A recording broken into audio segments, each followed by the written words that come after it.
This is the I Hate Football podcast. I am your boy Q with you once again. Talk a little, draft recap, man. Let's talk about these Falcons. No Shador Sanders talk anywhere to be found. I think I speak for everybody in the sports community. I think we have to take it a little bit further than just NFL talk, right? I think I speak for everybody when I say thank the good Lord that we don't have to talk anymore about where he's going. I think I was fairly nauseated. It was pretty ridiculous at the coverage that I got.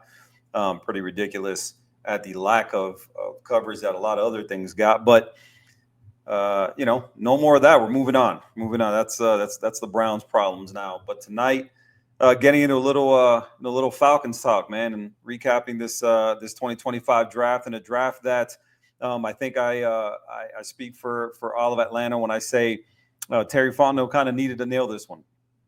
And when you look at his four previous drafts, I think a lot to be desired, right? But when you look at this 2025 draft and what the Falcons landed out of it, I think as a fan you got to be pretty happy. Again, five picks, but I think you're looking at what they landed and really impactful types of guys. I think they went heavy on defense, which I think really needed to happen when you look at what Terry Fontenot's done since he arrived in Atlanta and his previous drafts, especially in the first round. They've been heavy on offense, right? Since he got here, his first pick was Kyle Pitts, and every first round pick after that, had been offense up until this year. So, we'll get into a little bit of what those previous drafts have delivered, and also what they haven't. But I think you start again with the five picks, and really somebody who I thought was a guy who they got at extreme value at their pick, and that was a guy like Jalen Walker, right? A superstar, at the University of Georgia, which is right up the road, from the Falcons in Athens, Georgia, and finally, right, when you look at what they've drafted over the years, and since Terry Fontenot has been there, but they've been really, I don't know if they've been reluctant to draft Georgia Bulldogs, but the ones that they've drafted definitely have not been at the top of the draft, nor have they been impactful, on the Falcons roster. But they went with the number 15 pick, and they took Jalen Walker, who I saw a lot of mock drafts, and I saw him, projected, earlier. I saw him, as a top 10 pick in most mock drafts. A guy who, was from what I saw, oftentimes mocked to the Carolina Panthers, at 8. So a team that really needed to address their defense also, but didn't, with drafting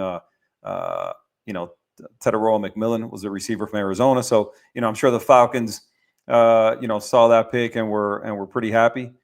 Surprisingly, again, another few teams passed on him.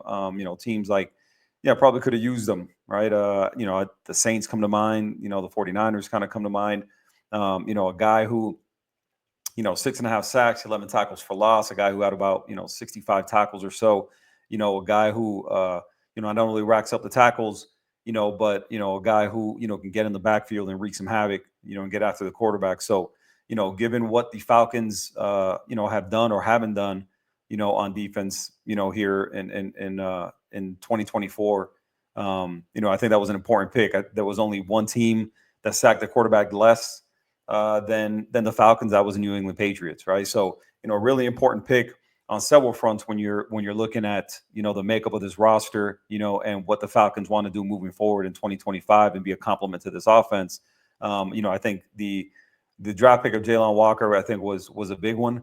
And I think something that the fans are going to be really happy with. This is a guy who was really well liked in the locker room, really well liked by the coaching staff. Kirby Smart couldn't stop talking and raving about him in terms of what he meant to the 2024 University of Georgia defense.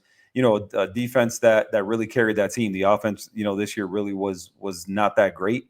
And it was a team that won the SEC, led by their defense, and Jalen Walker was definitely one of those guys, that you really looked at in terms of why the defense was so good. A guy was a first team All-American, a guy who won the Butkus Award, as the nation's best linebacker. So really accomplished guy, and a guy who I think is going to do really good things. Day one starter, in my opinion, from the time he gets, into camp and into the season. I think a guy who will be, who'll have that C on his jersey coming up here really, really soon. Next pick, a guy who a lot of people, kind of didn't really have on their boards from everything I read. A guy who's a really talented dude. Measurables were there. But a guy like James Pierce, who I think, depending on who you talk to and who you read and who you subscribe to, a guy who, a lot of people, had some kind of reservations on based on, the off-field, history, a guy who, and I'm not going to get, big into, what those allegations are and everything. I mean, you can look it up for yourself, but, a guy that without those is probably a top 15 pick. Right. So, James Pierce, taken at 26, by the Falcons. They traded back into the first round to get him. A guy who's 6'5", about 245. He ran the fastest 40 of any D lineman. Ran a 4.47, which is, I mean, impressive when you're looking at, comparing those times to running backs and receivers. That guy flies. Honestly, for that size, I mean, it's really impressive. A guy who had the fastest 10-yard split of any D lineman, ran his first 10 yards at a second and a half, right? 1.56 with, incredible get off, which helped them, of course, the last 2 years, accumulate 17 and a half sacks, in the SEC. So, really impressive guy, if he can put it all together and do everything the right way and stay out of the headlines for the wrong reasons. A guy that's, I think the Falcons are going to be really, really happy that they were aggressive to go up there and get, and I guess you can debate, how healthy it's going to be for that guy to be in a city like Atlanta, where there's a lot going on and a lot to do, but hopefully he's got the right influences around him, in that Falcons locker room, a locker room that, I think, based on my view, I think it's probably lacking a little bit in terms of veteran presence, in terms of leadership, so hopefully that doesn't, kind of come back to bite them when it comes to James Pierce. Hopefully a guy like Jalen Walker can help with that, even though, they're in the same draft class. He's a guy who, was a leader at Georgia, a guy who did everything the right way. And so, hopefully, they've got enough around him, that they can keep him out of any issues that he may have off the field. Right. I think, the next pick that I think, the Falcons are going to be really happy about, is a guy like Xavier Watts, right? A safety they took in the third round. A guy who you look on different, websites, whether it's ESPN, the Athletic, Bleacher Report, and everybody, has them, with high marks, for that draft pick. A guy who, a lot of people had higher than the third round.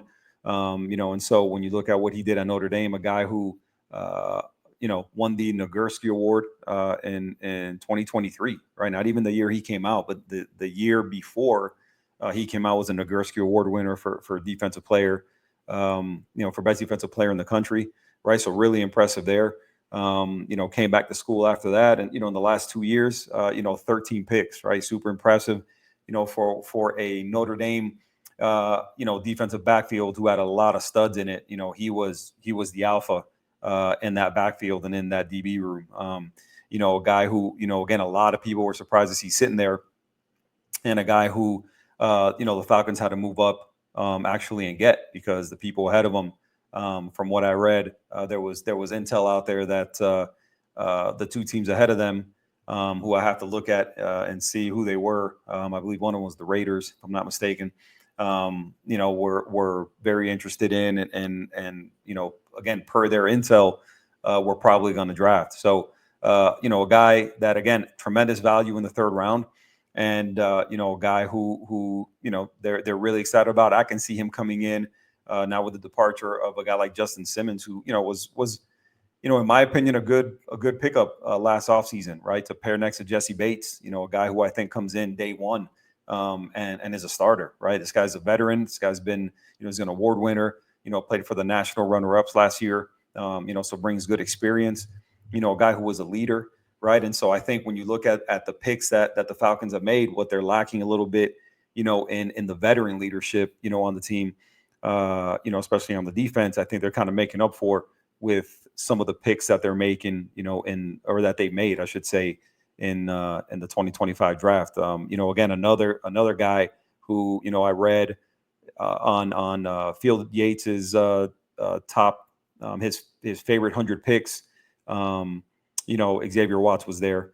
And so again, a guy who I think you got to be really excited about, right? You put him back there next to Jesse Bates, and I think you immediately have one of the best starting safety duos in the league, from day one, right? A guy who I think slots in nicely and is going to make an impact, I think. So, you got AJ Terrell at one of the corner slots. We'll see who gets the start on the other side, but you definitely have to like what you have on the on that side of the ball and on the back end if you're the Falcons. So in the fourth round, they got a guy named Billy Bowman. Another guy who I think a lot of people are excited about. I saw him as another great value pick. Based on what I've read and what I've seen with different articles and everything, a guy that a lot of people are excited about. A guy at Oklahoma who's got some versatility, who looks like he slots in at corner. So again, you really have to like what they identified in the draft and what they went up there and got. 5 picks, but some guys who I think are going to be some impactful guys on the defense that really needs it. Again, like I mentioned before, a defense that was second to last in sacks in the NFL, only behind the Patriots, and truthfully, a defense that rarely made an impact last year. A defense that really was not very impactful, and coming into this year, you lose a guy like Grady Jarrett, right? Who anchored your defensive line. He was there for a long time. He was a free agent for one day and landed in Chicago with the Bears, who I think are building something really good over there. So, a guy who hopefully, with what they've done in the draft and what they're bringing in free agency, with a guy like Leonard Floyd, who comes in from San Francisco, a guy who's on the older side, but a guy who's been really consistent. A guy who's been over 10 sacks consistently over the last few years in his previous stops with San Francisco and Buffalo before that. A guy who I think could be a good example for Jalen Walker, for James Pierce, a guy who can teach him a little something on and off the field, right? A guy who's been in the league for a long time, has done everything the right way, who's been a good teammate, so again, and a guy from the University of Georgia, right? That you're bringing in. So again, I think doing what they need to do in order to address that side of the ball, which was a glaring weakness last year. Also brought in Divine Diablo, who's a linebacker from the Raiders, right? So again, I think you've got some pieces there. You got some pieces there to work with that are going to complement that back end. I think if that front seven holds up, I think you got a lot to like with with the defense. With a guy like their head coach, who his name totally escapes me, and I apologize for that. But a defense that that I think is going to is going to possibly do some good things this year, right? So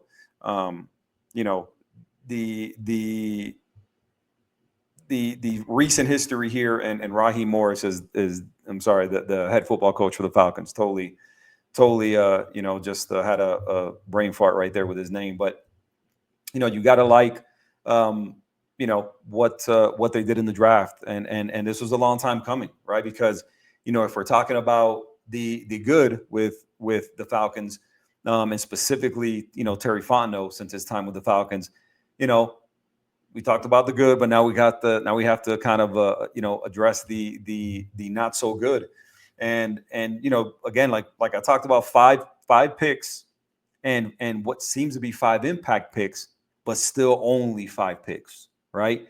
And so, these are guys that, hopefully are going to be frontline guys who are going to pay dividends, right? Based on, where you took them in the draft, in terms of value and what they're going to contribute, this year as projected starters. But, also again, a team that I'm sure, probably would have liked more picks, right? Coming into this draft, you look at, okay, well, why did they only have 5 picks, right? And you look at where those picks went. The second round pick that they had this year, they had to trade in order to move up back into the first that they sent to the Rams in order to move back to the 26th pick in the first round in order to take James Pierce. The third round pick of this year's draft, they sent to New England in the Matthew Judon trade, right? And I think when we look back on that particular trade, I think everybody can agree, not that great, right? Matthew Judon, I think there was a reason why the Patriots let him go, right? He was asking for a new deal. They didn't want to give it to him, and the Falcons swooped in and gave up a third, and the Patriots gladly, gave him up, sending him to Atlanta. And I think, when we look back on it now, probably a pretty steep price to pay for a guy who's, on the older side, who wanted a new deal. And, again, I think if they had to do over again, they probably wouldn't make that trade, right? Then we move on to the fourth round pick. Trying to remember exactly what it is that happened to that particular pick. Their fifth round pick. Again, now we go back to some of the not great for Terry Fontenot. Is the fifth round pick. If you remember, they got it docked from them. It was taken away by the NFL along with a pretty big fine. For the Falcons tampering with Kirk Cousins, among other players. There was some speculation about Darnell Mooney and I think possibly another free agent that, apparently it was proven that Terry Fontenot, tampered with, right? And you sit there and you think of, well, why did he tamper with Kirk Cousins, right? Because in my opinion, and I don't know how many of you out there disagree, but I would imagine there probably wasn't a robust market for a guy like Kirk Cousins last year, right? A guy who was coming off an Achilles tear in 23, who was playing decent, when he tore his Achilles in 23, right? But a guy who's, on the older side, a guy who, again, you talk about, Achilles recovery at his age, a guy who I guess you can debate, what that means for a guy who's not necessarily super mobile, like a guy, not super mobile, in Kirk Cousins, but so it doesn't necessarily mean the same thing as it would in a guy like maybe Justin Fields or Lamar Jackson or Josh Allen or whatever. But, a guy who's on the older side and who they gave, like $110 million, guaranteed to, right? When, again, in my opinion, I don't know that, you had to tamper with him, because I don't think there was a robust market. From everything I had read, there wasn't a whole bunch of teams lining up to give Kirk Cousins, $100 million guaranteed. I just, again, I just don't think that was the case. Right. And so, again, I think a black mark on Terry Fontenot's resume when you talk about, what it is he's done, since he's been with the Falcons, starting in January of 2021. Right. We moved to the sixth round pick this year. They gave it up in the James Pierce trade. And no, I apologize. The seventh round pick they traded to LA. And in return, they did receive a third round pick from the Rams in exchange for everything they gave up for James Pierce. So, they recouped that, but again, only 5 picks. And I guess if I'm being honest, I don't know that, with more picks, this front office, really hits on these guys, right? You're sitting there and looking at what they did. The 5 picks, I think, are it's a win now, type of mentality. Because I know, or I would imagine, that Terry Fontenot has to know that he doesn't have a whole long time to play with, based on, his time with the Falcons, right?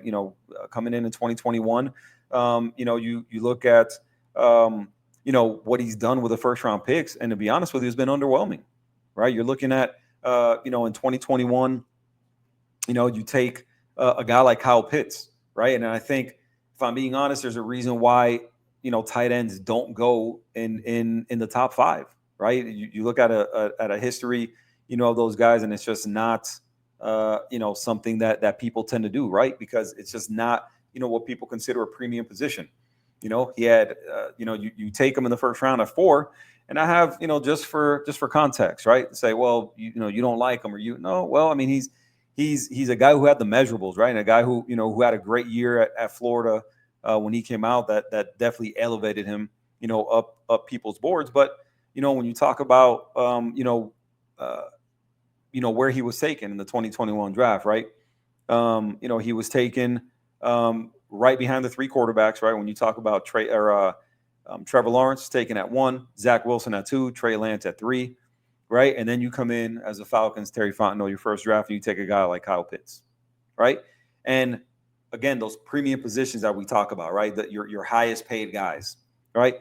Let's review this 2021 draft, and I get that it's not always, it's not always as easy as just coming up with names and, well, look at who they could have had. But in this particular instance, let's take a look at who they could have had, at 4, right? They take Kyle Pitts.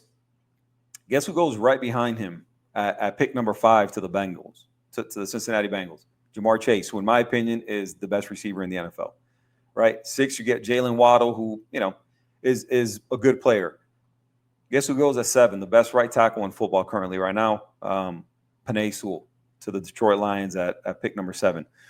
Pick number 9, Pastor Tan, who just recently signed, a contract to make him the the highest paid cornerback in the history of football, which I think right after that was topped by J.C. Horn, from the Panthers, who was taken at 8 in this particular draft. Pastor Tan at 9.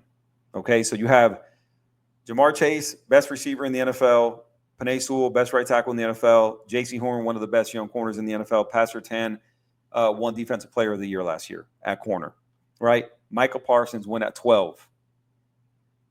By most people's opinions, a top 3 to 4 edge rusher in the NFL, right? You go down to 18, Jalen Phillips, right? Who injuries have kind of held him back, but definitely one of the best young pass rushers in the NFL. And Greg Rousseau went at 30 to the Bills, right? So, if you look at all those picks, Greg Newsome, at corner, at 26 to the Browns, a guy who's, really good corner, Najee Harris at 24 to the Steelers, right? So some elite guys, elite to really good picks at premium positions, right? And that's what, I'm referring to when you're looking at top 4 picks. In my opinion, not only do you have to hit, on those picks, but you have to make sure that those picks come at premium positions. What do I mean by premium positions, right? Quarterback, left tackle, right? Edge rusher, cornerback number 1, right? Your big time, defensive lineman, receiver. I think some people would classify as a premium position, but tight end to me, not a premium position, and not the value that you want at 4. No matter how weak you are at the position, to me, I think tight end. No matter what system you're playing, I think tight end is a position that you can find in free agency, that you can find via draft, and have a guy fill in, and you don't have to be elite at tight end in order to win, right? I think you need elite guys at those premium positions. I don't think Kyle Pitts was ever going to give you that, and whatever excitement was there, his rookie year definitely has dwindled since then, and I don't know that I would classify him as a bust necessarily, but I think if you're a Falcons fan, you probably wouldn't be that disappointed if they got rid of Kyle Pitts and recouped something for him, because I think at this point, I think we know what he is, and I would be fairly surprised if he ever became a top tight end in the NFL. I mean, he's got the measurables. He's a guy who is a talented guy given where he was drafted and everything, but a guy who I think who was overdrafted, and a guy who I think, again, is not ever going to be a top tight end in the league, right? And so, we move on to the his other Terry Fontenot's other picks. And you look at you look at 2022, right? And so when you look at 2022, at 8, you take a guy like Drake London, who I think he was 4th or 5th last year in receiving yards. A guy who I think is definitely ascending. A guy who I think at 8, at a position like wide receiver, I don't know that most people thought that he should go that high, but I think a guy who's ascending and a guy who I think who's proven that he was worthy of that pick. Given what he's done the last couple of years. And again, being a top 5 guy in receiving yards in the NFL. Then you move on to 2023. Right. And, Bijan Robinson at 8. Right. Again, are we looking at running back as a premium position? I think there's been a resurgence in running backs getting paid. I think that's the guys that are at the top of the market, I think are getting paid. Guys like, Saquon, obviously now, he kind of broke the bank at the position. I think he's somewhere in that $19, $20 million a year range. Christian McCaffrey, still one of the best in the league, getting paid a lot of money, so on and so forth. But I think there's still, the thought that running back, by and large, I think you can find in the later rounds in the draft. I think there's a lot of value in that position late in the draft. If you look at this year's draft, you look at guys, who are getting picked in the 7th round, guys like Damian Martinez out of Miami, guys like LaQuint Allen, from Syracuse, Brashard Smith from SMU. So you have all kind of different sizes and strengths when you talk about the position. But a guy who is he really good? Yeah, I think Bijan Robinson is a really, really good running back, and I think he is ascending. I think a guy who I think after the 25 season, you're going to be able to look at and say, man, this guy's probably safely in that top 5 to 6 range in terms of the position. But again, we look at the 2023 first round. And, after this was the Bryce Young draft, he went first overall. CJ Stroud went number 2. But when you look at Bijan Robinson going 8, guess who went right behind him was Jalen Carter, right? A guy at a premium position, at defensive tackle, and, a guy who's from right up the road from the University of Georgia, and a guy who fell due to some off the field stuff. But a guy now, you fast forward a couple years and you can make the argument that Jalen Carter is probably the best D lineman, in the NFL, or I think will be after the 25 season. A guy who is just a dominant dude, a guy who you can't block one-on-one, who has to be double teamed all the time, and a guy who could have been yours, if you so wanted to. But, you went with Bijan Robinson, who, again, not a terrible pick, but, again, you look at what went after him, right? Jalen Carter, right? Premium position. A guy at 12, right? Jahmyr Gibbs. I think you can make the argument that Jahmyr Gibbs has been better than Bijan Robinson to this point. A guy who's been more impactful, on a Detroit Lions team that's been really, really good, and he's been, one of the best players on that offense, right? Obviously running behind an elite offensive line, but a guy who I think you can make the argument who has been better than Bijan Robinson to this point. And then you keep going, right? Christian Gonzalez, cornerback, out of Oregon, that's a New England picked. Again at 17, a guy who is ascending, a guy who I think in the next year or two will be an elite corner, given what he's done so far, right? And so not a super impressive first round, in 2023. Definitely some guys who haven't really done a whole bunch, but again, if you take Jalen Carter, at 8, in 23, think of what this defense looks like right now, right? Completely, totally different defense, right? And I think a defense that is, probably being talked about as a top 5 to 7 defense when you look at what you added this year and what you have behind them and what you have, in the back end at corner and safety. I think very safely, a defense that you can look at as top 10, assuming that the coaching and everything is correct. So, again, a lot to desire really when you're looking at, what Terry Fontenot has done in the first round.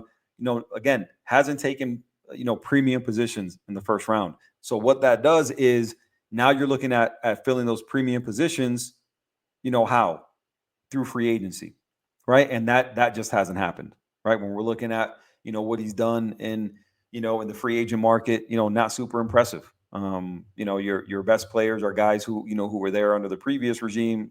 Thomas Dimitrov, who was the previous GM. Guys like AJ Terrell. All along the offensive line, you've got talent.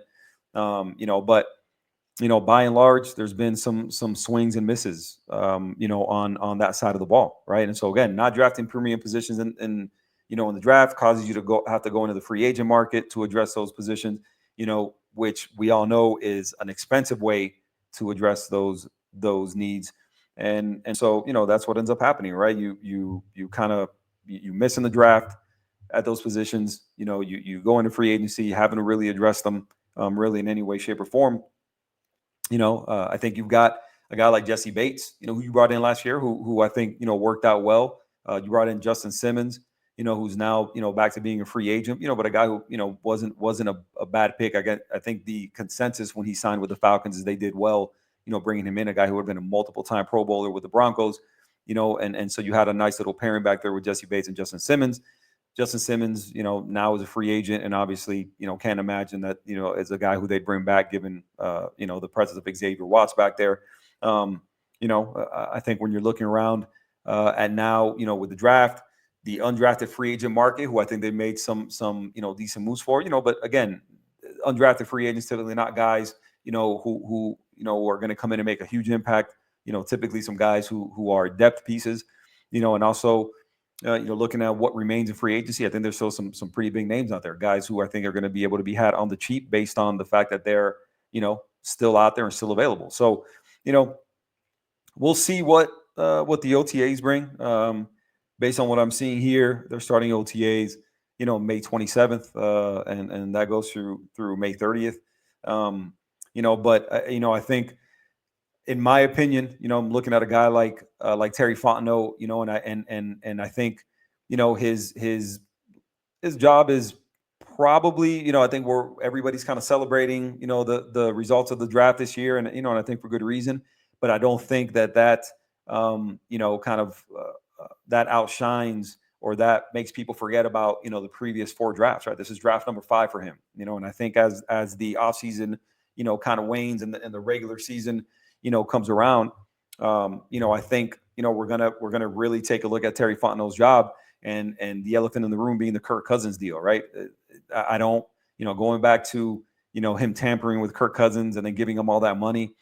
I think in the micro, we're going to take a look at his job and how secure it is based on how he gets out from under this Kirk Cousins deal, right? I don't know that you're going to get the noise from the Kirk Cousins camp.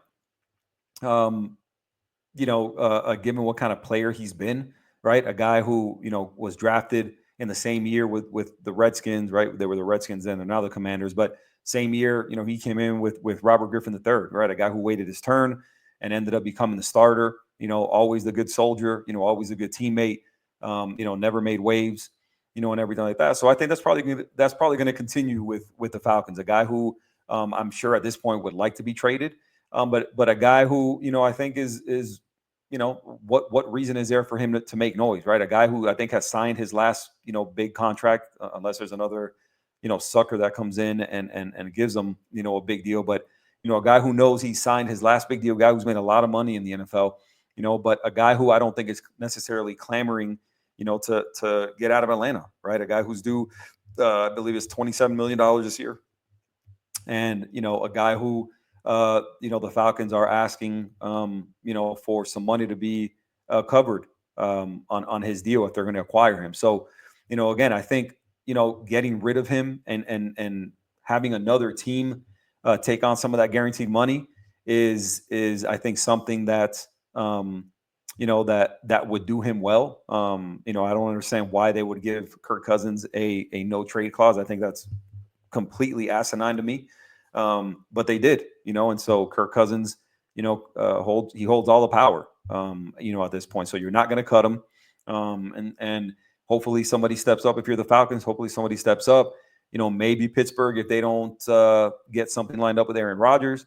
I know the Browns were being rumored to be in play, to reunite with Kevin Stefanski, who was his OC in Minnesota. But, those guys have like 5 quarterbacks in their room. And, I can't imagine they're in play any longer, and so, you're going to have to see what it is, you can do with that contract and free up some of that money. But again, a guy who I think to your benefit, if you're Terry Fontenot, a guy who's going to be the good soldier, a guy who's going to be, in camp. I don't imagine Kirk Cousins a guy who's going to, skip camp and make waves and all that. I think, he's got to be pretty happy with where he's at given his age and the money he's made, and a guy who again, I think all in all is going to end up being a good mentor for a guy like Michael Penix, who they took in the first round in last year's draft. Everything you see with those guys, they get along well. All the video you see of them interacting in camp, there's no reason to think that there's any animosity there from Kirk Cousins, towards Michael Penix. So, again, your saving graces, that's a good thing. Your saving grace is that there's no rift there. There's no, there's no jealousy, no envy, no animosity from Kirk Cousins.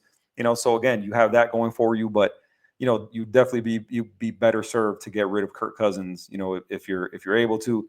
But unfortunately, not that many teams that are looking for a quarterback right now. We'll see if anybody gets injured, if anybody kind of steps up and is desperate enough to try and acquire Kirk Cousins. But again, as of right now, I'm not seeing anybody more than Pittsburgh really being in play for him. But we'll see how that develops. So that in the micro, in my opinion, that's gonna determine how warm Terry Fontenot's seat is, and then the 2025 season, ultimately will be the determining factor. I think, if they go out there and have a good season, then I think Terry Fontenot's job is safe. Given what he's done with this draft, and if he's ultimately able to unload, Kirk Cousins. But if they go out there and and have a below average season.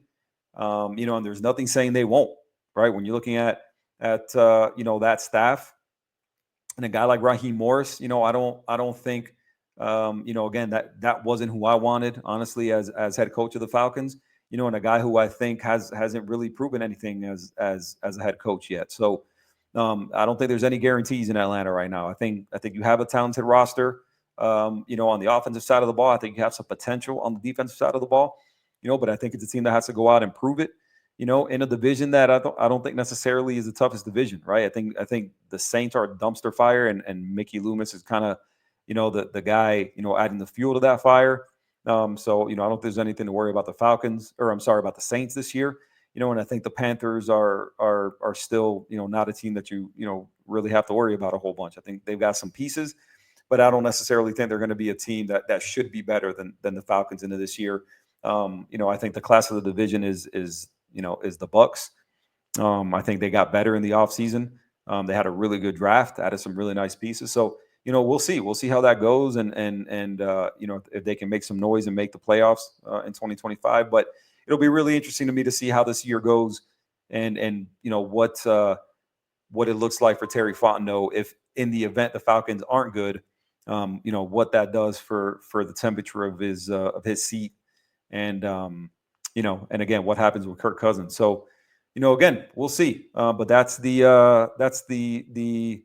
draft recap for the Atlanta Falcons. If you like what you heard tonight, go ahead and like and subscribe to the show. I'd really, really appreciate it.